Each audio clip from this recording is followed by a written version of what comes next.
လုံးလက်အုပ်ချီပြီးနောက်ကညီညီလေးဆိုကြအနန္တ၅ပါးကို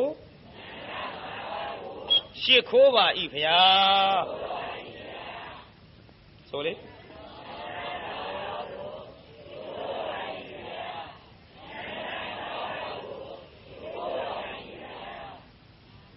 ခံကြသွားအနန္တ၅ပါးရှစ်ခိုးပြီးတဲ့နောက်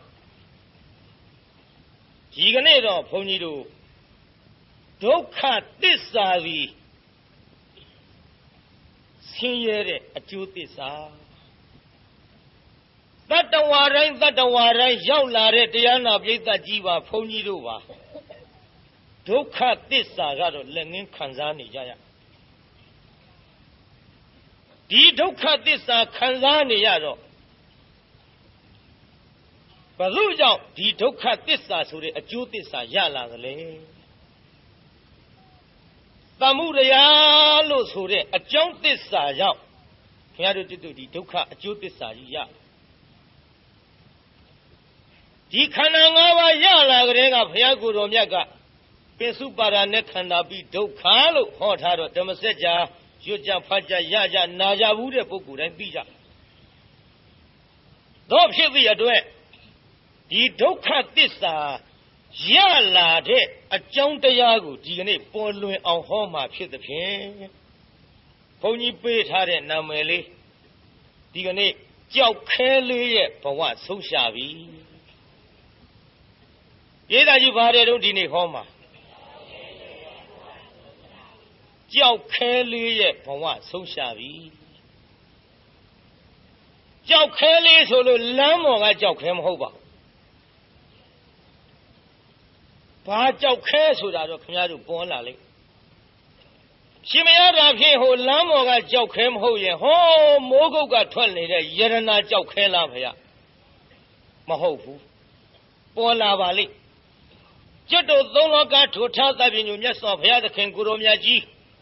တက်တော်ထင်ရှားရှိတော်မူစဉ်အခါတုန်းကဘုရားသာသနာတွင်မှမှီတင်းနေထိုင်ရတဲ့ရွာတရွာဆိုပါစို့အဲ့ဒီရွာမှာဒါဝိဒိကြောက်ခဲလေးရဲ့ဘဝဆုံးရှာပြီဆိုတာကျွတ်တို့ဒန္တာကြီးဇာလမ်းမဟုတ်ပါ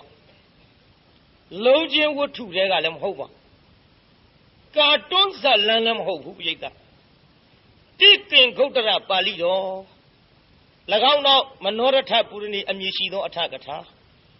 တာရထသင်္ဃဟတို့မှာဘုန်းကြီးချုပ်ခေါ်မဲ့ဇာလမ်းဖြစ်ပါတယ်အဲ့ဒီဘုရားသာသနာတွင်ရွာတရွာမှာညီကိုနှစ်ယောက်ရှိ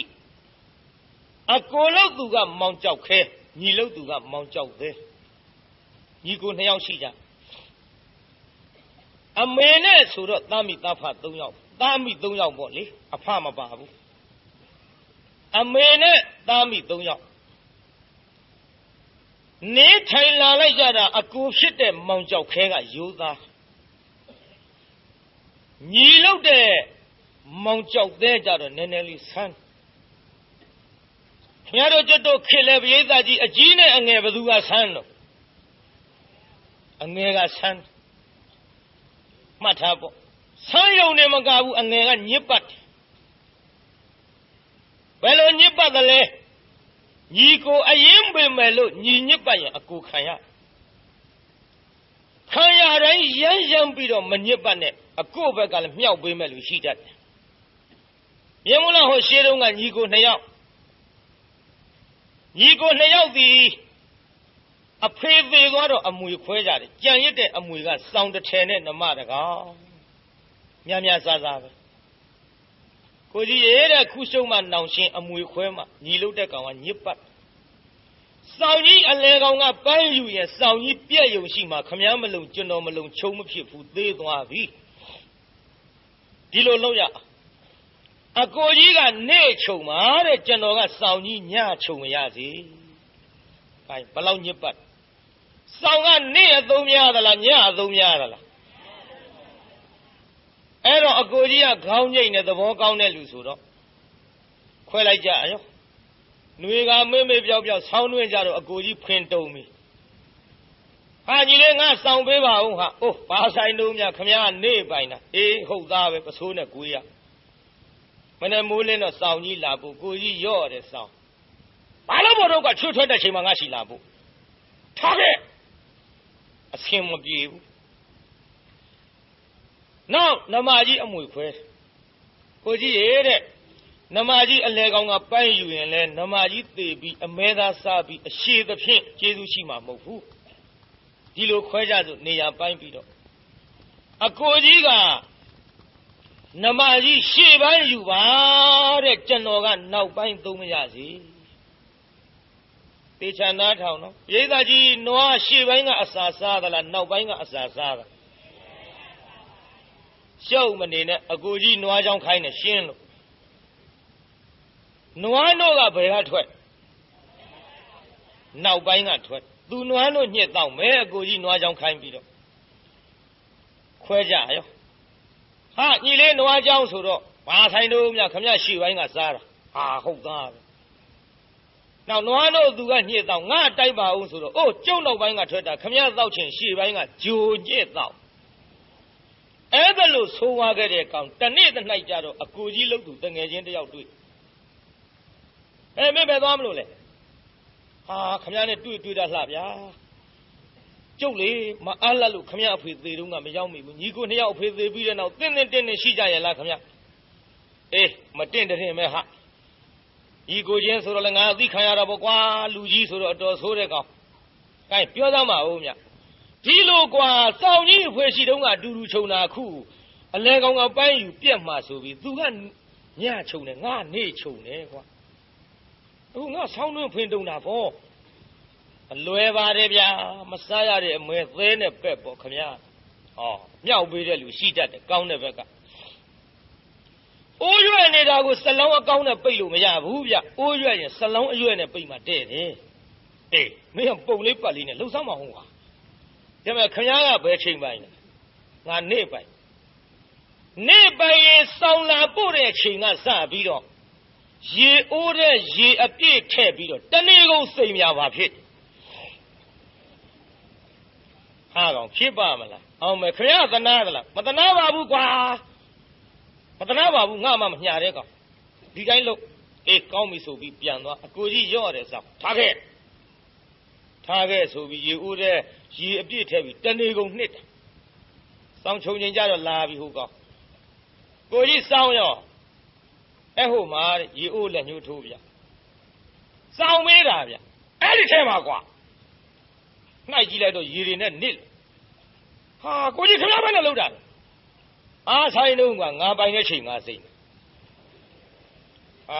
ခမကျုပ်စောင်းလှမ်းရတာနဲ့ခြုံရတော့မှမဟုတ်မခြုံရကွာဟဲ့ကောင်နေတိုင်းစိတ်မှာကွာ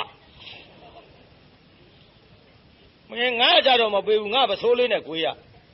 ကဲကိုကြီးအားတဲ့ဒီလိုတော့မလုပ်ပါနဲ့ဗျာတဲ့အဖေရှိတုန်းကလူတူခြုံရပါစို့အမဲစောင်းတော့တဲ့သွားနောက်ဟိုတငယ်ချင်းနဲ့ပြန်ပြီဘယ်နဲ့တော့မျိုးအေးစောင်းတော့အဆင်ပြေသွားပြီကွာနမကြီးကြမ်းနေတာဟာနမကြီးကဘယ်လိုလုပ်တာတော့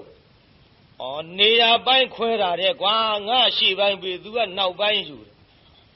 ငါရှေ့ပိုင်းကအစာစားတာဆိုတော့နွားကြောင်းတော့ငါကြီးဘောကွာနွားတို့ကသူ့နောက်ပိုင်းကထွက်တော့သူကြီးညှစ်တော့တယ်ငါမတိုက်ဘူးမလွယ်ပါရဲ့ဗျအေးလှုပ်ပါအောင်ကွာစောင်းကလည်းမင်းကြောင့်ဆင်ပြေသွားတာဒီလိုလုပ်ဗျခမရပဲနေရာပိုင်းတော့ငါရှေ့ပိုင်းပိုင်ရင်အဲ့ဒီကောင်နွားတို့ညှစ်နေတော့ခမရပိုင်တဲ့နမကြီးရှေ့ပိုင်းထိတ်တူနဲ့ထုဗျမြောက်ပေးတဲ့လူရှိတတ်တယ်နိုင်တိုင်းသိမ့်မဖိနဲ့ဟာကောင်ဖြစ်ပါမလားခရသနာသလားမသနာပါဘူးကငါဂျိုကညှစ်တော့ပြောတဲ့ကောင်ဒါဖြင့်ဒီတိုင်းလို့ဆိုပြီးမှားလိုက်တော့အိမ်ပြန်ရောက်တော့ဟိုကောင်နွားနုညှစ်တော့မှာနွားနုညှစ်တာခင်ဗျားတို့မြင်မှုပါတယ်တချို့တကားတွေကိုယ်တိုင်ညှစ်ဖူးပါတယ်ခွက်ဒူးနဲ့ညှက်လို့လေတရှုံနဲ့ရိုင်းနဲ့နွားကျိုးတုတ်ရင်နဲ့နွားဒီတိုင်းညှစ်အဲ့ဒီလိုတရားနာပရိသတ်ကြီးဟိုကောင်နွားနုညှစ်တော့ခွက်ကြီးဒူးနဲ့ညှက်ဒီကတူကြီးနောက်ကနေဖွဲ့ယူသွားကိုကြီးပဲတော့ဘယ်မှာဟုတ်ပါဘူးကွာထူသေးဘူးညှစ်မှထူ နောက်ဟိုကောင်လဲနွားတို့ညစ်မလို့ကြိုင်လိုက်ရောနမကြီးထိတ်တူနဲ့ချရတဲ့ကွမ်းတို့ကန်လို့ကလေးကကိုကြီးခရမ်းမနဲ့လောက်တာတော့ဟေးဘယ်နဲ့လောက်မှာတော့ကွာငါပိုင်တဲ့နေရာငါထုတယ်လာလေမလောက်ပါနဲ့ခင်ဗျာမင်းနွားကြောင်းတော့ငါကနွားတို့တိုက်ပါအောင်ဆိုတော့ခမရရှိပိုင်းကစားတယ်ဆိုပြီးတော့ငါဂျိုညစ်တော့လေးပါလေးနဲ့ဒီနွားအစာမစားလို့ဘယ်ကအဲ့ဒါတွေထွက်မတော့ဟာလာလေမလောက်ပါနဲ့ဗျာခင်ဗျာကိုင်းကိုကြီးအားတဲ့နွားတို့လည်းအတူတူတောက်ကြပါစို့နွားလည်းအတူတူကြောင်းကြပါစို့အဖေရှိတုံးကလူပေါ့ဟောတဲ့သွားဒါကြောင့်ညီဆိုတာညစ်ပတ်စမြဲငယ်တဲ့လူကိုမှန်လားပြိဿကြီးနော်အကုန်လုံးတော့မဟုတ်ဘူးပေါ့ကြီးတဲ့လူညစ်ပတ်တာလည်းရှိသကိုငယ်ရွယ်သူပေါ့အနိုင်ကျင့်လို့ဒါပဲဒီများသောအဖြစ်ကြည့်အခုကြောက်ခဲကရိုးကြောက်သေးကနည်းနည်းလေးမရိုးသားဒါပဲမလို့ရိုးသားတဲ့မောင်ကြောက်ခဲကအရင်အိမ်တော်ပြုသည်ပြိဿကြီးဘသူကအရင်အိမ်တော်ပြုရှင်မရိုးတဲ့လူကအရင်အိမ်တော်ပြုသလားဖះမမေးနဲ့လူရိုးသင်းတိုင်းမှရှိတယ်အဲ့ဒီကိစ္စကြမရိုးဒါကြောင့်ဘသူမှစိတ်မချနဲ့ဒီကိစ္စနဲ့ပတ်သက်လာရင်အသက်ကြီးတဲ့ဖိုးကြီးတွေလည်းစိတ်မချနဲ့ဟုတ်တယ်အသက်ကြီးပြီသူတို့ကလည်းအသက်ကသာကြီးတာဒါလောက်ပြောသိပါတယ်ဖိုးကြီးတွေကမခံရင်လို့အရှင်ဖះတော်ကောဆိုကျွတ်တို့ဘုန်းကြီးတွေလည်းမချနဲ့ပုထုဇဉ်မှန်သမျှဘသူမှစိတ်ချနဲ့မှန်ရလားဘုန်းကြီးပြောနေတာလွတ်အောင်သာရှောင်မလွတ်တယ်မရှောင်ရင်တိုက်မယ်ဘသူဖြစ်ကြည်တရားနာပိဋကခုအဲ့ဒီလို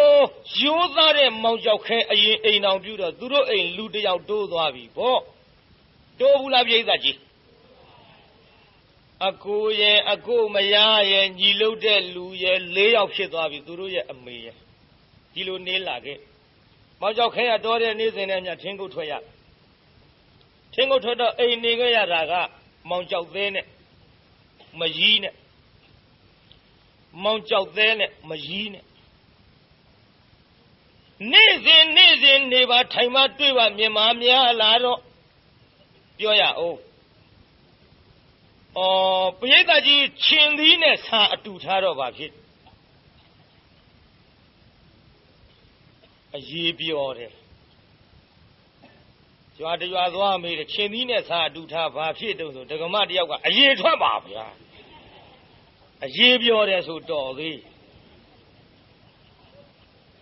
ကဲအရေးပြောတယ်အိုးချင်းထားတော့ပါတယ်တုံးပရိသတ်ကြီးအိုးချင်းထိကြိုးချင်းထားတော့တတိပြုပေါ်လဲလူကြီးတွေ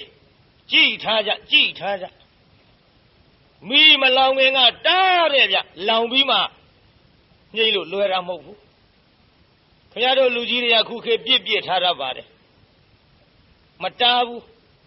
ရုပ်ရှင်တွေသွားကြည့်ရုပ်ရှင်တွေကကျွတ်တူတစ်ခါကြည့်ဘူးတဲ့အမေလှုပ်တဲ့လူကသမီးတဲ့ညီကိုကာဖီဖြော်တိုင်းလိုက်တဲ့အမေတို့ဖျားကိုးစုသွားမလို့တဲ့ပြစ်ထားခဲ့မိမလောင်ငင်ကမတားဘူးလွန်ကျွန်းကြမှာအမလေးပစ္စည်းရေးကဘယ်လိုဂုံရင်းကမမျှလို့ပညာချင်းကဘာဆိုင်တုံးတဲ့ဟောကိုယ့်ရုပ်ကာယလှုပ်တော့ဟိုသေချင်းစိုးနဲ့သေးကုံနဲ့လူငယ်တွေဗမာပြည်အများကြီးအဲ့ဒါလူကြီးတွေအပြည့်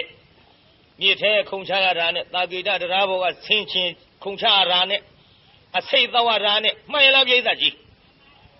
ကဲကြည့်အခုတရားနာပြိဿကြီးအိုးချင်းထိဆိုတဲ့ကဲ့သို့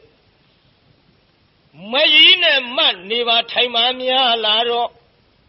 တရားနာပြိဿကြီးမှားကြတာပေါ့ဒီလိုမကြီးနဲ့မှမှားပြီးတော့လာခဲ့တဲ့ကိစ္စမောင်ကြောက်ခဲဖြစ်တဲ့အကိုကြီးမသိရှာပေသိရလားပြိဿမသိပဲနဲ့နေလားနည်းနည်းတော့ထူးတယ်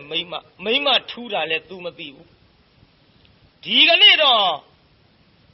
မကြီးလောက်တဲ့လူကမတ်ကိုပြောကြောက်သေးလို့ခွန်လိုက်တော့ဗျာလုံးမနေနဲ့လာအောင်ဒီကိုငါပြောဟိုမင်းနဲ့ငါနဲ့နေရထိုင်ရတာလေမင်းကိုကြီးမသိဘူးနော်ဟာမသိလို့ပေါ့ဗျာသိရင်ကျွတ်တို့နှလောင်းပြိုင်တတ်ပြစ်မှာအေးတတ်မှာ သူတတ်တာမင်းခံနိုင်မလားချီနေကောင်းစင်းကိုရင်းမေသည်ဗျာခင်ဗျာကိုတတ်တာဘယ်ခံနိုင်လိမ့်ဟေးမခံနိုင်မေသည်တတ်လိမ့်မယ်မသိသေးလို့ဘယ်လိုပဲမသိပေမဲ့လို့တနေ့နေ့တစ်ချိန်ချိန်တအိမ်နဲ့ဒီလိုနေကြရတော့ဒုကိစ္စသိလိမ့်မယ်ပြီးရင် तू ကတတ်မှာကြမဲဒီလိုလို့ तू မတတ်ခင်တို့ကအရင်တတ်မှာဖြစ်မင်းနဲ့ငါနဲ့လဲလွတ်လွတ်လပ်လပ်နေရအောင်မင်းကိုကြီးဒီတိုင်းထားလို့မဖြစ်ဘူး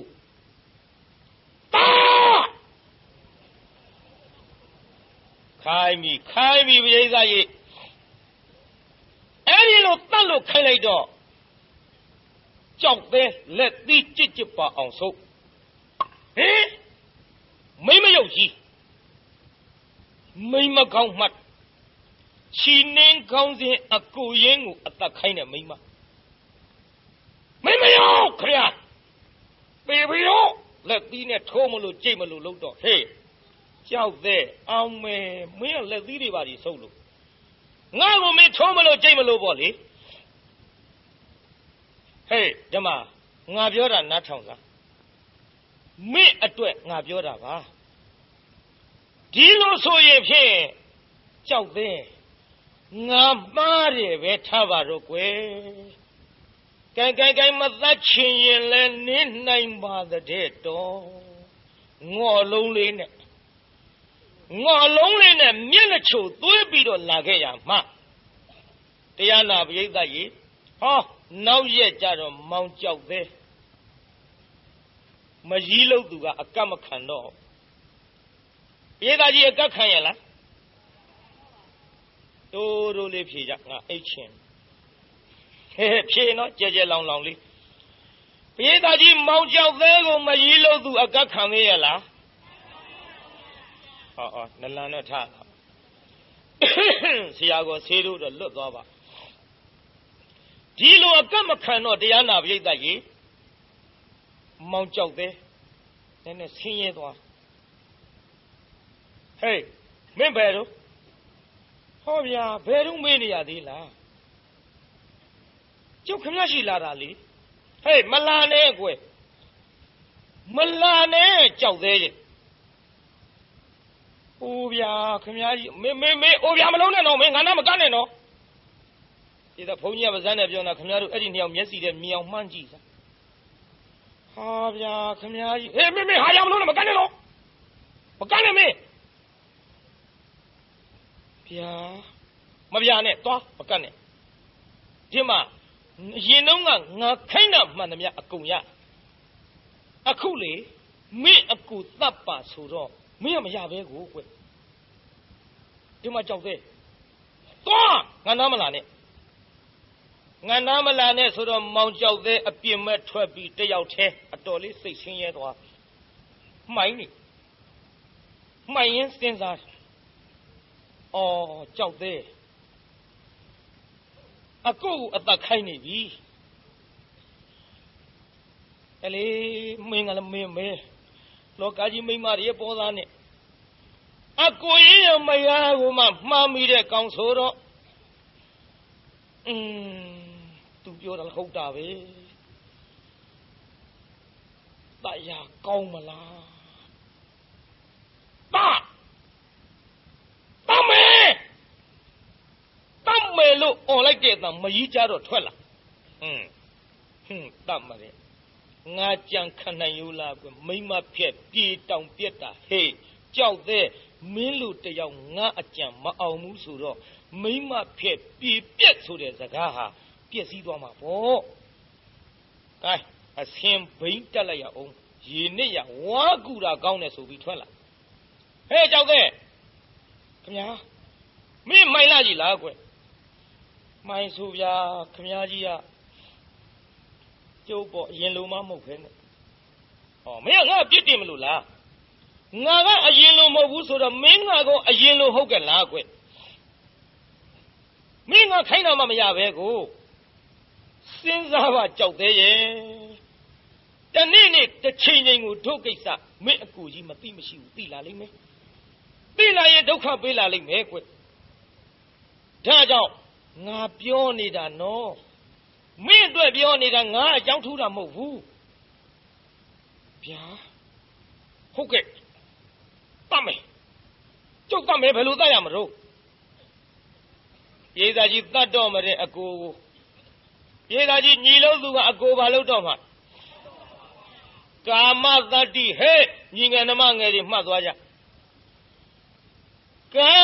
မရဲ့တတ္တိဆိုတာလူသားရဲ့သည်ကြောက်ကြလားဟဲ့ခိုးရဲ့သည်တိုက်ရဲ့သည်လူရဲ့သည်မှတ်ထားကြသိချာကာမနဲ့ပတ်သက်ပြီးမြောက်ပေးတဲ့သခြင်းတွေကလည်းလောကအတော်ပေါ်ဘူးလားပြိဿကြီး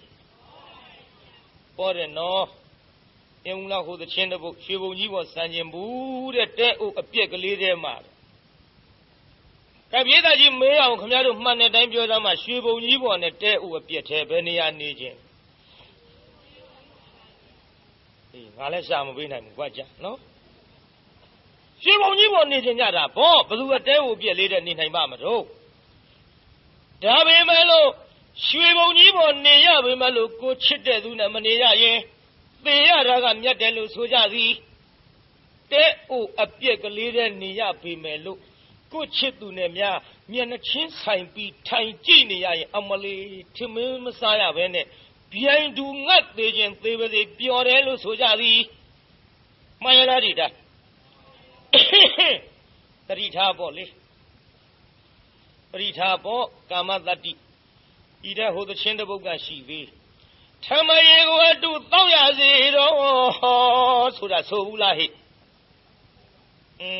ထမရေဆိုတာတောက်တာပဲကောင်းမှာ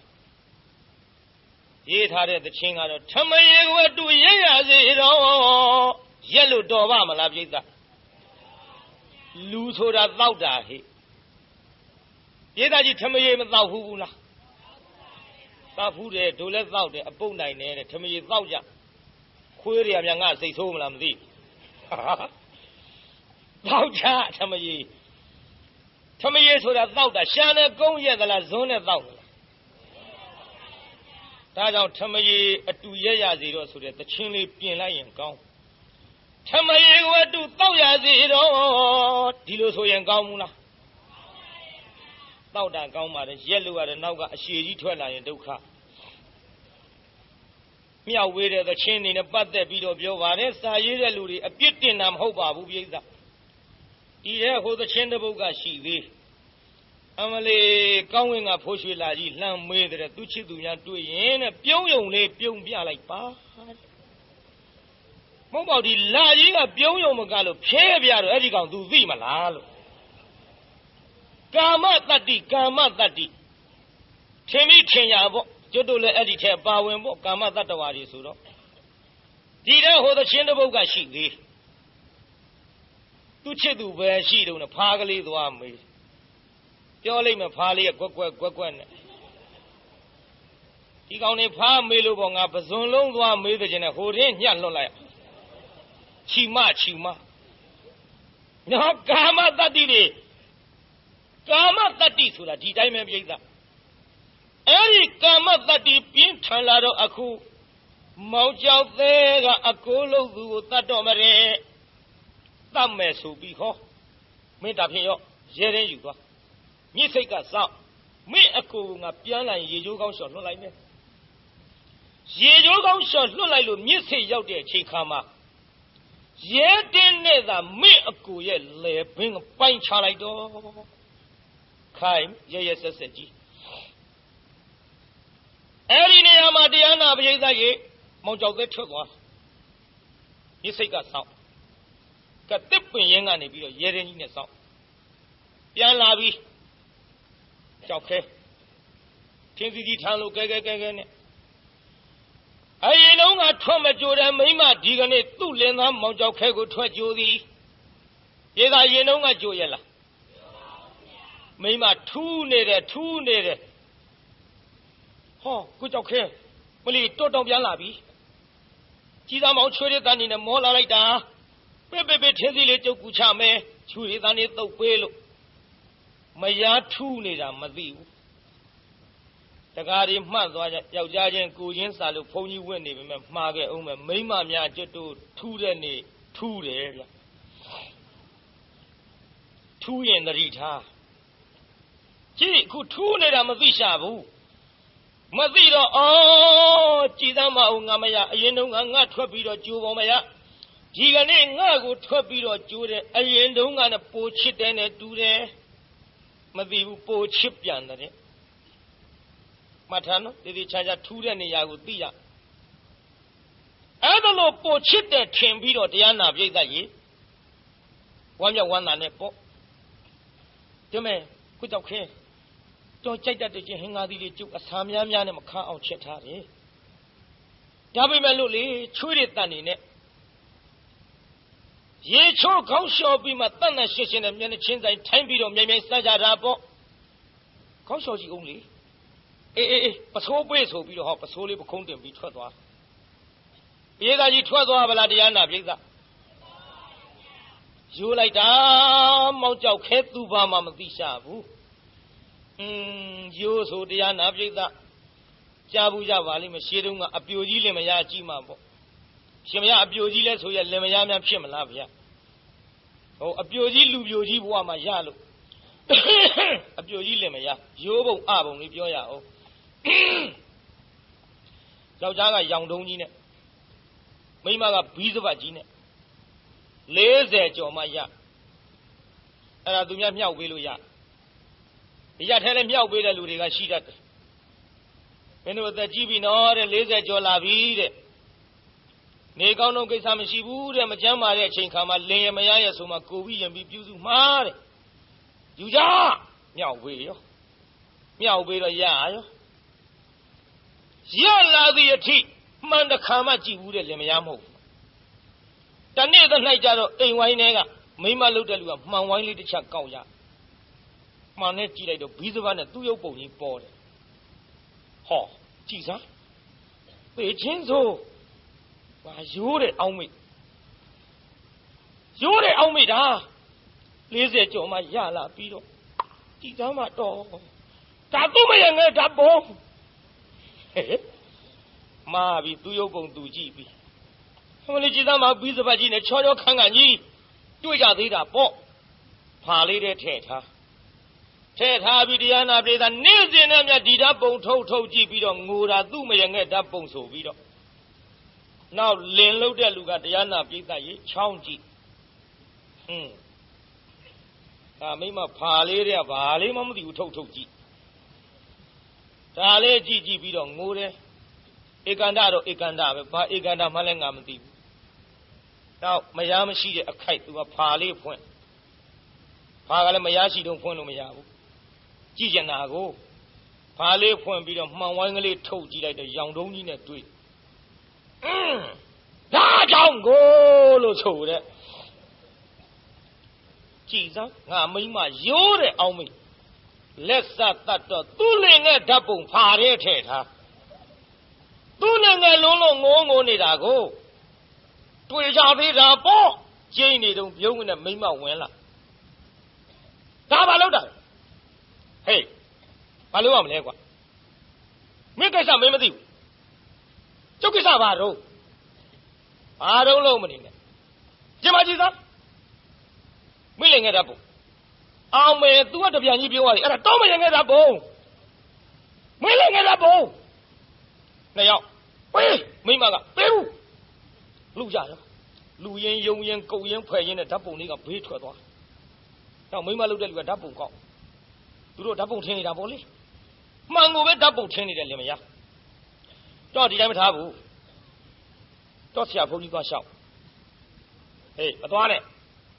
သွားမယ်သွားခြင်းသွားပေါ့မိလင်ကဓာတ်ပုံအဲ့ဒီဘုန်းကြီးပြမေ့ရင်ရိုက်သွားငါနောက်ကလိုက်ခဲ့သွားမယ်ဆိုပြီးကြောင်းသွားလင်ကနောက်ကဘုန်းကြီးဗျာဟဲ့ဘာတို့ဒီလင်မယားမျက်စိမျက်နှာမကောင်းနဲ့ရဖြစ်လာကြပြီချင်းတယ်ကြည့်ပြီးတော့သူတတ်လာတယ်ဗျာဘာလို့တတ်တာတော့အရှင်မယားတပည့်မကောင်းဘူးဗျာတူလေးလာပြီးတောင်ပြောင်းတော့ပြောနေ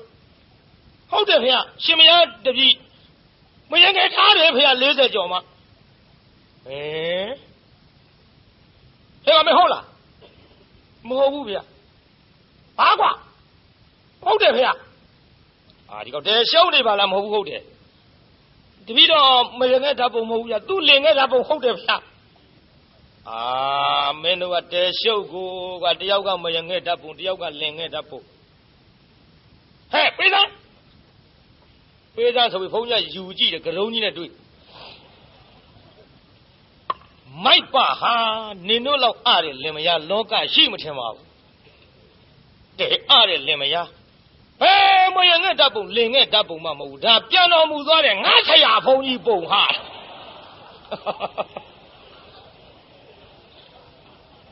မှားတာ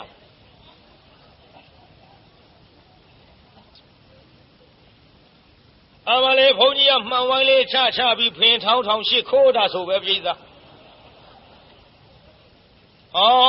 ရှေးတုန်းကတော့လူရိုးတွေလည်းရှိတယ်ဘုန်းကြီးရိုးတွေလည်းရှိဒါပတိခုခေတ်လည်းဘုန်းကြီးအသက်ရွယ်ကြီးတဲ့ဘုန်းကြီးတွေရိုးကြရှာပါတယ်ဒါကြောင့်လူကြီးတွေလည်းတရားပွဲရောက်လာတော့မှားလဲအောင်ဖေကြီးမေကြီးတို့ခမည်းတော်ကအသက်ကြီးပြီသူတို့ခေတ်စကားတွေဘာမှနားမလဲဘူးရမ်းမသုံးကြနဲ့အသုံးမှားနေအောင်မယ်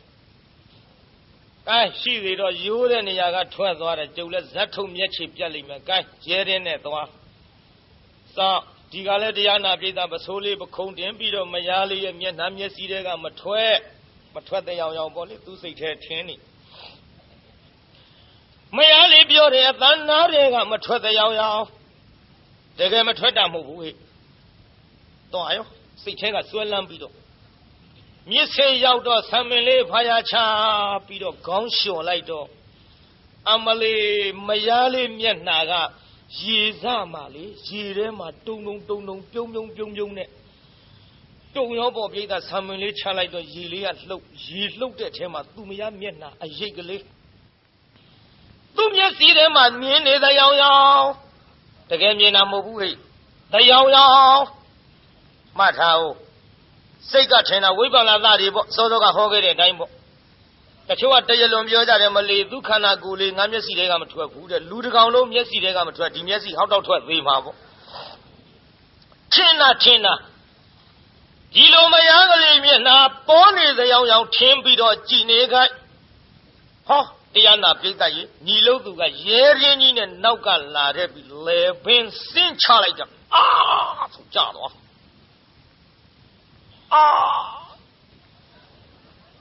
ကြာသွားပြီပြင်ရငိုချင်းချရမနေနဲ့အသက်တောင်ဘယ်ထွက်ရမှမသိငိုချင်းဆိုတာသူ့နေရာနဲ့သူငိုသင်းတဲ့နေရာမှာငိုရတယ်နောက်ပိုင်းမှာကြည့်ရှုလုပ်တာပေါ့ဟုတ်တယ်ဒီနေရာငိုကိုမငိုနိုင်ဘူးမသေးလို့ငိုတောင်မှမလျာဒါပဲငိုနိုင်တယ်သူငိုရင်သွားရောလည်းပင်ပြတ်ကြသွားဒီနေရာပဋိစ္စသမုပ္ပါလေးဝင်ကြည့်လိုက်စမ်းပါဗျဇာတ်ထုတ်တယ်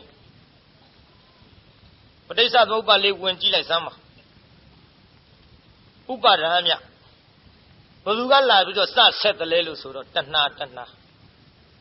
အဲ့ဒီတဏှာကိုဘယ်သူကကူးပေးလိုက်တာတုန်းဆိုတော့ခင်ဗျားတို့စောစောကဟောခဲ့တဲ့ဝေဒနာမယားလေးမျက်နှာပြုံးရွှင်နဲ့ပြောလိုက်တာကိုမြင်ခဲ့တော့သူ့စိတ်ချမ်းသာတယ်ထင်းတော့ဒုက္ခဝေဒနာမယားလေးတို့တီတို့တာပလီပလာနဲ့သူ့တတ်ဖို့ပြောပေမဲ့လို့တတ်ဖို့မထင်မဲနဲ့မသိရှာတော့ငါချစ်ရှာတယ်မယားပလီပလာပြောတာပါပေမဲ့လို့သူ့နားထဲကမထွက်တဲ့ရောင်ထင်ပြီးတော့လာခဲ့တော့မယားအတန်လေးကြားလို့စိတ်ချမ်းသာတော့ဒုက္ခဝေဒနာဝမ်းမြောက်တော့သောမနတဝေဒနာပေါ့အဲ့ဒီဝေဒနာကဘယ်သူဆက်တယ်လဲဝေဒနာပစ္စယတဏှာပြည်သားကြီးဘယ်သူဆက်တယ်တဏှာဆိုတာဘာပါလိတရက်ကိုကောက်တော့လောဘတိတိလောဘလိုချင်တာလောဘတဏှာဆိုလို့မိန်းမတယောက်ကယောက်ျားတယောက်ကိုလိုချင်တယ်ယောက်ျားတယောက်ကမိန်းမတယောက်ကိုလိုချင်တယ်အဲ့ဒါလောက်တင်တဏှာမမှတ်နဲ့စားချင်တယ်သွားချင်တယ်ကြည့်ချင်တယ်မြင်ချင်တယ်ပြောချင်တယ်ပါချင်တယ်အကုန်လုံးအဲ့ဒါတဏှာကြီးအဲ့ဒီတရားနာပိဋကကြီးတဏှာကိုဆက်ပေးလိုက်တော့ဒီတဏှာကတဖြည်းဖြည်းရင့်တန်းလာတော့တဏှာပစ္စယဥပါဒနာဥပါဒဆိုတာဘာလို့လဲလောဘတဏှာဆိုတာလဲလောဘနှစ်ခုဖြစ်နေလို့မျက်စိမလဲနဲ့တဏှာလို့ဆိုတဲ့လောဘကအနုဥပါဒလို့ဆိုတဲ့လောဘကရင့်သွားပြီ အမှန်တော့လောဘကိုအနုအယင်ခွဲထားဥပါဒံဆိုတာပြင်းထန်သွားပြီအဲ့ဒီဥပါဒံကဘယ်သူဆက်တယ်လဲလို့ဆိုတော့ဥပါဒါနပစ္စယဘဝဆက်ဒီတည်းဥပါဒံကဘယ်ဆက်တော့ဘဝဆက်ပုံလေးနားထောင်ကြည့်မိမဆွဲလန်းတဲ့စိတ်နဲ့သေတော့ဟိုဘက်ဘာသွားဖြစ်တယ်လဲလို့ဆိုတော့တသမိန်ခေဟေအဲ့ဒီအိမ်သူမိမနဲ့သူညီရဲ့အိမ်မဟာဓမ္မနိဟုတ်တဝါနိဗ္ဗာတိထမွေလေးသွားဖြစ်ဒေသကြီးဘာသွားဖြစ်တော့ထမွေလေးသွားဖြစ်တယ်ထမွေလေးသွားဖြစ်တော့လေတရားနာပိဋကကျွတ်တို့မွေရီးလေးဘာမွေလေးတော့စားတဲ့မွေအထီးမှပါသလားဖះမမေးနဲ့မပါဘူးကျုပ်ဖာကျုပ်အထီးတက်ပေးတာဟိုဟာဆွဲလန်းဖြစ်မှတော့ဒါပဲဖြစ်မယ်မွေမဖြစ်နိုင်ဘူးကျန်ကန်ကမရေးပေသည်အတဲ့ပဲအဲ့ဒါလွဲချော်မနေနဲ့တော့မွေရီးလေးဖြစ်တော့ဒီမိမဆွဲလန်းမပြေတော့အိမ်ခေါင်လျောက်တဲ့မိမအိမ်အောင်ရောက်လာရင်ပက်လက်လှမ်းပြီးဖက်ကနေခွာချမိမခေါင်းပေါ်ကြလက်ကလေးနဲ့ထပ်ကန်ကြည့်အေးမလေးမွေဘာပြောကောင်းမလဲတရားနာပြီးတအားခါထုတ်ထရံသွားကဟဲ၆ထုတ်နဲ့ပြင်မဲ့ထွက်သွားအဝေးမသွားဘူးအိမ်မော်ပြန်တက်ဒီမိမအိမ်အောင်ရောက်လာဖက်ကနေခွာချဟဲကြည့်စမ်းကြိုက်လဲကြိုက်တာမဟုတ်ဖဲနဲ့ဒီမွေငါအိမ်အောင်ရောက်ရင်သူအပေါ်ကနေဘယ်ကရောက်လာတယ်မသိဘူးငါပေါ်ခွာချ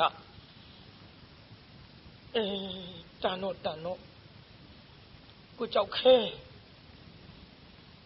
ကိုကြောက်ခဲငါဆွဲလန်းပြီးတော့သေသွားရှာတာကျင်းငါဒီချက်ကလေးနဲ့ပြန်လာမှစားရအောင်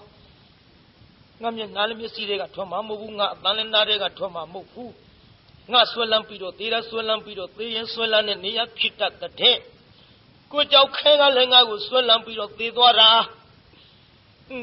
တန်တော်ဒီငွေငါခေါင်းမဟုတ်ခဏခွာချရင်ဖြင့်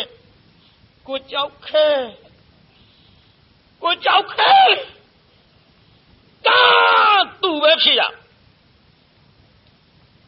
တတ်တာပဲတတ်တော့မွေဘဝတစ်ခါသေးရောဘယ်နှခါရှိပြီလို့မြိတ်သားလူဘဝတစ်ခါမွေဘဝတစ်ခါနှစ်ခါသေးဒါပေမဲ့လို့ဆွဲလန်းမပြေတော့မောင်ကြောက်ခဲကလည်းအဲ့ဒီအိမ်မှာခွေးကလေးသွားဖြစ်ဆိုတယ်နော်ဥပါဒံခွေးဒီလေးတိတ်ကဘာလေးတော့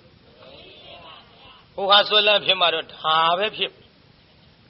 ခွေးဒီလေးကဒီမိမနောက်တကောင်းလိုက်အရက်ထဲကစကြသူ့နှခလှုပ်တကောခွေးမုတ်ဆိုးမလေးတဲ့သူခေါ်ကြကတရဌာနကမိတတိတိဘယ်တော့သွားပြီးတော့ယုံလိုက်မှာပါလိမ့်မလဲလို့ဥပ္ပန်ထင်းဒီအယက်ကဝိုင်းပြီးတော့ကြည်ကြပြန်သည်ခွေးမုတ်ဆုံးပါလေဟဲ့ဝိုင်းကြည်တော့သူစဉ်းစားဟုတ်တယ်ခွေးပဲခက်တယ်ခွေးပဲဒီခွေးလည်းငါနောက်လိုက်နေတယ်ပြီးတော့ခွေးမဆိုကိစ္စမရှိခွေးဒီပြောစရာကြီးတာဒီကောင်ကဟိုကောင်ဖြစ်ရတတ်တာပဲပြုတိတဘယ်နှဘဝရှိခွေးဘဝသေးပြန်တော့လေအစွဲလန်းကမပြေလို့အဲ့ဒီအိမ်မှာနွားကလေးသွားဖြစ်နွားဒီလေးနောက်ကတကောက်လိုက်ဒီလိုနောက်ကတကောက်လိုက်တော့အရက်ကဟဲနွားကြောင်သမားလေးဘယ်စကြဲသွားကြောင်းမှာပါလိမ့်ဝိုင်းစကြလှောင်ကြပျောက်ကြဟုတ်တယ်ဒီနွားလည်းငါနောက်ကြည့်လိုက်နေတာပဲပြောစရာကြီးနွားဒီဆိုတော့လေအခဲတာဒီကောင်ဟိုကောင်ဖြစ်ရတတ်တာပဲပြုဘယ်နဲ့ဇက်ရှိဆိုကြည့်သားမမကြီးနဲ့မလင်ကိုတလေးဇက်တိုင်အောင်ပဲဘယ်နဲ့ဇက်တော့ဘယ်နှစ်ဘဝတော့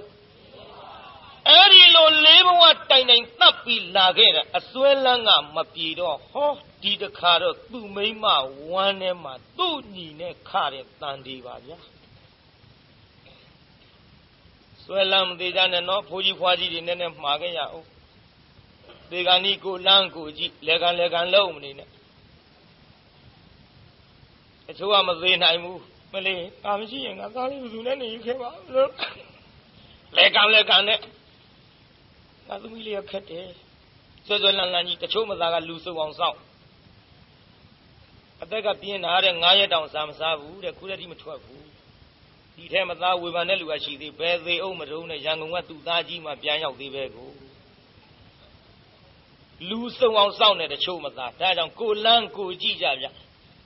Swell Lang the and Canado Chisia, the border, Amia, no doubt that to put your say to Puha to Chabo, Ema. Swell Lang the Masolo, Gogudo, Kamu, you had a lady, I own you, the Kudo Kamu lady, the Yanare Songate, Fluted and a Digudo, I own you, the Napi Laugado, Tani, have you? Togati Malabu, Jikuma, Dumema, one at Tanika. Kula Sela Fayava, Katu, the Yare, Kula Sela Sound, Judia, now net on Bidima Beam. Tayo Jali, Jada Valley. Tayo Jali move for the Kanausa, Mio, Washa, maybe. Now the delay out of County. The delay out of County. Hey, so Charlie. Oh! Hanjali Babi! Chowke! Piana Pina, Pamapita Valley. Chowke, come here. Chowjali Quay. Ha, Hanjali Gavia. Hanjasu Quay. Nale, Beluma Aumina, no? Mingu Tigora Javabi. Oh, me a good, the dear Lansute and in a Yaujali le Pinilu. Me a good number in it. Chow Kelly Lu May Macongla. Ya, Coney. Joe Lely, come here, Chiluda, a good Tamida. Joe, don't lay la, aim of your Abuya. A cool as he took a cool one, ye jammy did it. Come into Chow Kelly May only. Okay, call me. Chow Kelly. Mount Chow Kelly. Oh, Chow Kelly Pietro. What do I Chow Kelly who Chow Kelly? What do I do with it if you in a gun in your target? If you think about it, you know who Chow Kelly Pietro? Chow Kelly. Dabe Melo Kalinga Zati Tanya Laro, a may a kind to a canovi. A may Namian Kaka Langurodi. No chota juelo maya. Zati Taranya, no Zatika Picket, Taraga, Pia Omin. Mimi Picket of what Pia Omin 9 days would I era to do Zati Taranya call it. Lu and Zari Mayara. Perama Bazuda Mile Wenzara, Bazuzale Wenzara, a Compian Pion 9 the days would a Jabu La Vida. Era Banyano. Oh, Nagawaga. Tu go live what and Takerarigo. Villa Vicaliga. A Mamian Kakalango, make into a maca. And the loop, Pupio Lagaya Ma. The Pili Gian La Vi. Gian so Kado to Viola Java, Sakune, you allow Yaw. Yamajida Vojano. They are Sakune, Eda Beneneto. I made a common call. A minute, and a chin I'm a tiny. Diganito, Lalo to Mount Joke. Ain't there window a minute like. I Joke call like. Now let ye. Follow! Hey, Lule. Amigo, well, too late, I don't buy it.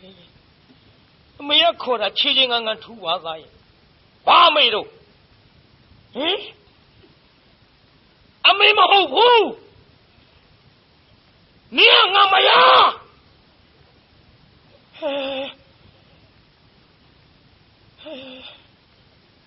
Lule! Bye, Balubiola, Luciano Macoma. Amigo Mayalo, Soya Galapay, Ayatega Luciano Macoma. ကောင်းမရပဲသားရဲ့ရစ်စင်လာကြည်လားသားရဲ့ငါသားအမေကိုမွေးကျေးဇူးတွေဆက်တော်တာလားလူစိမ်းကားကြီးအမေလို့ခုချီတီတခုမခေါ်ယူမကအခုတော့ငါမရတဲ့လူကလေးသားမခေါ်နဲ့ဘာသားတော့ဟင်မိမကောင်းမှတ်မိမရုပ်ကြီးလူသားကောင်းပါကြီးနေငါကိုလေးဘဝတိုင်နေတတ်ခဲ့တဲ့လူသားကောင်းပါကြီးလူမဟုတ်ဘူးခွေးမတေးပြီတော့မိမရုပ်လက်ပြီးနဲ့ထိုးမလို့ကြိတ်မလို့လှုပ်ပြီးတော့ရင်ဘတ်လက်ဝဲလက်နဲ့လှမ်းတွန်းလိုက်တာအမေပက်လက်လောင်လေသားလူကလေးရစ်စလိုက်တာသားရဲ့အမေလို့တခုခွန်လုံးမကအခုအမေကငါသားကြီးတယောက်တတ်တော့မလို့လားဖယားနဲ့တခိုင်းနဲ့ပြတဲ့မိခင်ရဲ့ကျေးဇူးတွေမင်းဆက်တော့တာလားသားရဲ့အနန္တမေတ္တာရှင်မမောင်ရဲ့သားရဲ့လူကလေးရဲ့ကြောက်ခဲရဲ့ပေါ့ဗျာငိုရှာလို့ပေါ့သမယချစ်တော်ဝင်သူမိခင်အရင်ကိုလားအမေငိုနေတာကြုတ်ကြည့်မနေနဲ့အနန္တမေတ္တာရှင်မသားရဲ့သမယချစ်တော်ဝင်သူမိခင်အရင်ကိုလားတရိတမင်ကင်းကမတရားဆိုရှာတဲ့သာဝရတနောဟာသာဝရတနော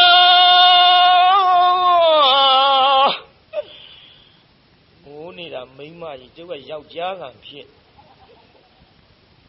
ဟုတ်တယ်ဗျမိမသားဆိုတာအတွန့်နဲ့အတက်နဲ့ရှားရှိတယ်လည်းမအောင်ဘူးနဲ့နည်းနည်းရှည်ပြရရအောင်တရိတမင်ကင်းကမတရားဆိုရှာတဲ့သာဝရသနောဟာ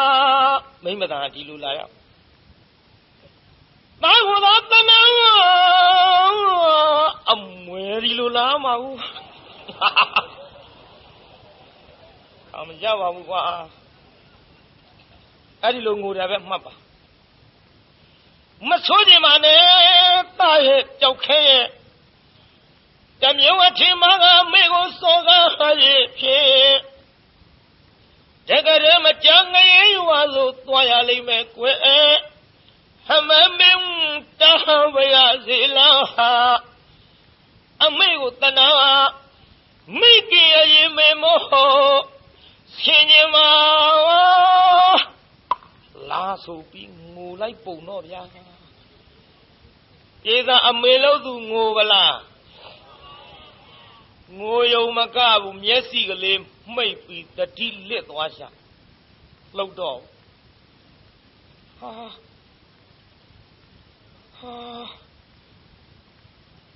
အမေလဲသွားပြီတတိလေးပြန်လဲလာဧသာကြီးအတိတ်ကအရေးတွေကပျောက်သွားပြန်ငါအမေကိုပြင်းမှားမိပြီအမေအသက်မှရှိသေးရဲ့လားမာပြီကြောက်ခဲမင်းမှာပါဘောလားရဲ့လို့တအားပြေးပြီးတော့သူ့အမေလဲပဲအောက်လက်ကလေးရှိုးမျက်နှာလေးပေါင်မော်တင်လို့မေ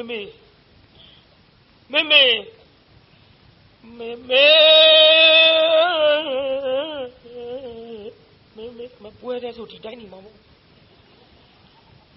ပွဲတဲ့ဆိုရင်ဟဲ့တားရဲ့ပြစ်ကိုလေမေခွန်းလို့လိုက်ပါမယ်ပြစ်မှားလေသမျှအမေကကြည်ရင်လေကျူးလွန်မိတဲ့ဝစီကံတွေမေသားကိုခွန်းလို့ပါလားပါတယ်လို့နေရောကြီးဆိုမှဖြင့်အာရပါလားဆိုစမ်းပါမေသားရဲ့အပြစ်ကိုလေမေခွန်းလို့လိုက်ပါမယ်ပြစ်မှားလေသမျှအမေကကြည်ရင်လေကျူးလွန်မိတဲ့ဝစီကံတွေ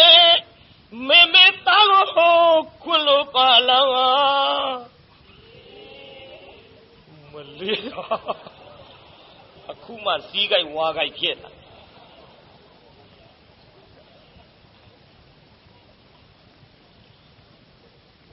ပရိသတ်ကြီးသားလို့သူသတိပြန်ရပါလား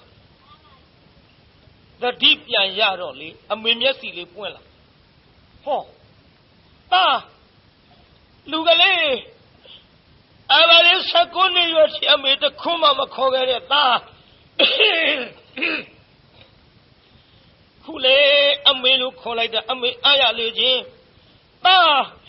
လူကလေးဆိုပြီးတော့သားမိနှစ်ယောက်လဲပင်ဖက်ပြီးတော့ငိုကြ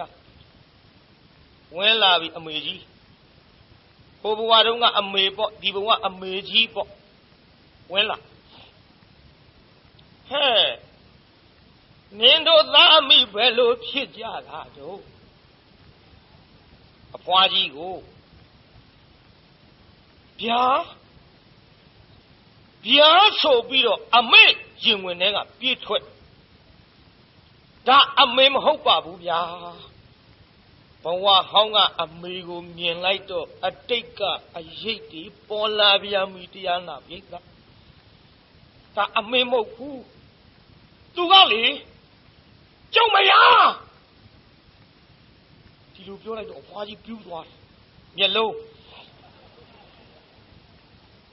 ဟင်ကောင်းကလေးအမေကိုမရလေပါလေနဲ့နင်းမြေမျိုးလိုက်မယ်ဖွာကြီးကဟုတ်တယ်မရသူကကျုပ်မရကောင်းကလေးတော်တန်တိတ်ငါပါချလိုက်ရအဖွာကြီးဒေါ်ပွားအမေကျုပ်မှတ်မိတော့ဘူးလားမေရဲ့ဟာလေကျုပ်လည်းဘင်းကိုကြည့်ပါအောင်သူကအခုတ်ခိုင်းလို့အမေသားအငယ်ကခုတ်ခဲ့တဲ့ရဲရင်ရာအမေကျုပ်ကြည့်ပါဦးမေသားကြီးကြောက်ခဲမှတ်မိတော့ဘူးလားမေရဲ့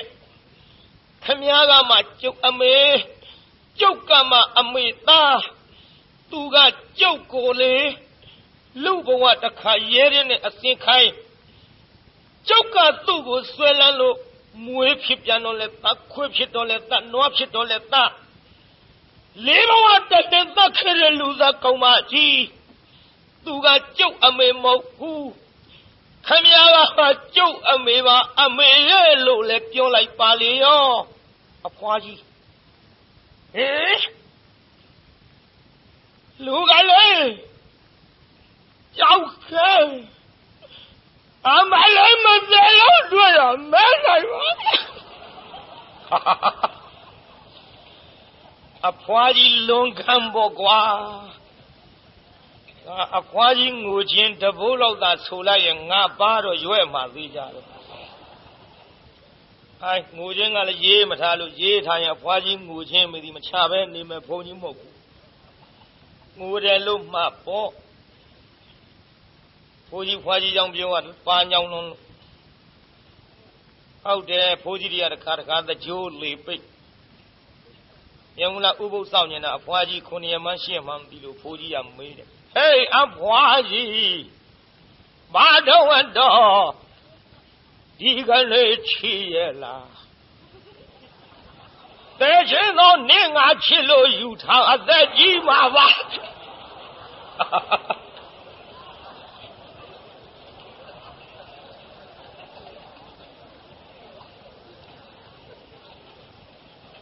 အကုန်လုံးကိုယ်ရောကာယဖြစ်ကုန်အမှန်တော့ဥပုသ်ဆောင်ရင်လို့ရှေ့ရလားမေးရှာတာတကြိုးကလေပိတ်ပြီးချစ်ရလားဖြစ်တော့ဖွားကြီးတော့ပွားတာပေါ့ကဲရှိပါစေတော့လေကျုပ်ကဘေးဖောက်ထွက်သွားဒီတော့မှသားရဲ့တားပေးမယ်လို့အမေကဟိုဘဝတုန်းက9လလွယ်10လဖွားခဲ့တယ်အမေဒီဘဝလည်းမင်း9လလွယ်10လဖွားခဲ့တာပဲအမေကြီးပါပဲသားရဲ့ဖယားနဲ့တခိုင်းနဲ့ပြအမေကိုငါသားတီလို့မပြောနဲ့နော်သားရဲ့တတိယပါတော့သားရဲ့ဟုတ်ကဲ့မေမေကျုပ်သိပါပြီမေရဲ့ခုတော့အမေကျုပ်အပြစ်ကြည့်ပါပဲမေရဲ့အမေအပြစ်မရှိဘူးတကယ်တမ်းရှာလိုက်တော့ကျုပ်အပြစ်ကလေ စင်စစ်အာမရောအဝိဇ္ဇာတဏဝသေနာတွေ့မူလာနီကျုပ်လေဒီမိမကိုဒီလိုဆွဲလိုက်ရင်ဒီလိုအသက်ခံရလိမ့်မယ်ဆိုတာမသိအောင်အဝိဇ္ဇာကြီးကဖုံးဥက္ကဋ္ဌလုံးအမေတဏဆိုတဲ့တွင်ရမှုချဲလဲသမျှကျုပ်ခံရတာပဲမေရဲ့ဟုတ်တယ်ကွာအဝိဇ္ဇာဥက္ကဋ္ဌဆိုတော့တဏတွင်ရမှုပေါ့နိုင်ငံရေးမဟုတ်ပါဘူးတော့ချက်တွေသူဟာနဲ့သူခေစကားနဲ့သူကနားလဲအောင်ပြောရနိုင်ငံရေးဆိုသတင်းစာတောင်မကြည့်ပါဘူးနော်ဘုန်းကြီးကျောင်းတော့သိကြပြီးသားပါဒါနားလဲတဲ့စကားလုံးလေးနဲ့အမေကျုပ်ကိုသူတို့နှိမ့်ဆက်လို့ကျုပ်ဒီလိုဒုက္ခဖြစ်တာမေရဲ့အခုတော့ကျုပ်သိပြီရဲ့လို့အော်ခုတော့ဖြင့်သိပါပြီလေသာသိပြီလေအမေရဲ့အပြစ်လည်းမရှိပဲသားရဲ့အပြစ်လည်းမရှိပဲနှစ်အောင်နှစ်တဲ့သမှုရိယတဏှာကိုလေသားကြောက်ခဲတော့မကျေနိုင်ပဲတကယ်ချင်းမုံလို့ယုံကမ်းမာတော့လေကြီးမလုံးနဲ့ဟဲ့မလေးယုံကမ်းမာတော့လေးဆိုတာသူများခိုင်းတာကိုယ်တိုင်ကြတော့မလေးမင်းသွားတော့လေးတဲ့သူများခိုင်းကိုယ်တိုင်ကြတော့ငါသွားတော့မယ်လေးတဲ့ဒါကြောင့်သူကိုယ်တိုင်ယုံမှဆိုတော့မလေးဟဲ့သားကြောက်ခဲတော့မကျေနိုင်ပဲတကယ်ချင်းမုံလို့ယုံကမ်းမာတော့တို့ဒီတစ်ခေါက်ဒီလုံးတိုက်ပြီးရင်နောက်တစ်ခေါက်ကမာရွတ်ရောက်ရင်ယုံဆောင်မှဖြစ်မယ်ဟေးတယောက်တကြနဲ့ဆိုနေဘူးရမှာကဲဒီတော့တရားနာပိဋကရေဒါဖြင့်ငါသားပဲလို့သဘောရမမေကျွန်တော်သာသနာ့ဘောင်ဝင်ထမ်းရဟန်းပြပါတော့မယ်ခမညာဒါဖြင့်အမေလည်းဘိက္ခုနီမဝစ်မယ်သားမိနှစ်ယောက်ယဟန်ပြုလိုက်ကြနောက်ကမ္မထံတရားတွေကြိုးစားပြီးတော့သမှုရိယတဏှာရဲ့အပြစ်ကိုမြင်၍ချစ်ခင်တဲ့စိတ်တွေဖြတ်လိုက်တာဟောတရားနာပိဋကသားလို့သူကလည်းယဟန်နာဖြစ်အမေလို့သူကလည်းယဟန်နာမိမကြီးဖြစ်အမေဆိုလို့အမေလေးမမှတ်နဲ့အမေကြီးလေးဘဝတိုင်နဲ့တတ်တဲ့မိမယဟန်နာဖြစ်တာမဟုတ်ဘူးအမေလေးလားအမေကြီးလားပိဋကဥကြောက်ခဲယဟန်နာဖြစ်ပါလားယေသာကြီးဥကြောက်ခဲယဟန္တာဖြစ်တော့နောက်ဇာတိအသစ်တစ်ဖန်ပြန်ရပါဦးမလားမရရင်သူ့ဘဝကဆုံးမသွားဘူးလားခမည်းတော်ကလူမိုက်တယောက်သေးတော့လူမိုက်ကြီးတယောက်တော့ဘဝဆုံးရှာပြီတဲ့ဆုံးသေးဘူးဗျဟိုဘက်ဘာတွေဖြစ်အောင်မှမသိဒီကြောက်ခဲကမှယဟန္တာဖြစ်တော့ဒီဘဝနောက်ပိတ်ဆုံးဇာတိပြတ်သွားသဖြင့်ကြောက်ခဲလေးရဲ့ဘဝဆုံးရှာပြီဆိုတာနိဗ္ဗာန်ရမှာဘဝကတကယ်ဆုံးတယ်သဘောပေါက်ရဲ့လားပြိဿကြောက်ခဲလေးဘဝဆုံးရှာပြီဆိုတာသဘောပေါက်ပလားအခုဥကြောက်ခဲယဟန္တာဖြစ်ပလားဥကြောက်ခဲလို့ပဲမှတ်ပါတော့ဘွဲတွေပါတွေပေးမနေပါနဲ့တော့နော်ဘွဲပေးနာမည်ပေးရလဲတဲလွယ်တာမဟုတ်ဘူးတချို့ဖေနဲ့မေနှစ်ယောက်စလုံးနာမည်ပါအောင်ပေးဖေကမောင်လှအမေကမချောသားလေးကြတော့မောင်လှချောဆင်းကူပြေးလို့ဖေမေကနာမည်ကောင်းမှဖေကကိုခွေးမေကမခွေးဆိုရင်လည်းခွေးမဲ့ဖို့ရှိတချို့ကြအဖေကကိုခွေးမေကမဝက်သားလေးမဲ့ရင်ခွေးဝက်မိဘနှစ်ပါးနာမည်ကောင်းမှပါအောင်မဲ့ရတယ်ဂိုင်းတရားနာပိဋကကြောက်ခဲလေးရဲ့ဘဝဆုံးသွားတာကိုဒီကနေ့တော့အစနေ့မို့ဒီညနေမဲ့12နာရီကြော်သွားပါပြီမနေ့ကသဘက်ခါဇတ်ထုတ်အသက်ဘုန်းကြီးခေါ်ပါမယ်။ကိုင်အားလုံးခဏလေးပြီးခံပြီးတော့ဆိုလိုက်ကြပါဦး။ပြန်နာပေါ့ဖြည်းဖြည်းပေါ့လှုပ်ရွရမလုပ်ပါနဲ့။တာဓုခေါ်ပြီးပြန်နာပေါ့။တကဘာလုံးမှမြတ်တတာချမ်းသာကိုစိတ်မြဲပါစေ။အားလုံးကိုယနေ့ကကြွရောက်လာကြတဲ့တရားနာပရိသတ်ကြီးချမ်းသာကြပါစေ။ဘာပြောတာတို့ကျုပ်ကြတုနာဆရာတော်ဘုရားလည်းချမ်းသာပါစေတောင်ပြီးမထွက်ဘူးနော်ဘုန်းကြီးပို့တဲ့မေတ္တာကပိုက်ထဲထည့်ပြီးဘုန်းကြီးတော်ပြည့်မထားခဲ့ကြပါနဲ့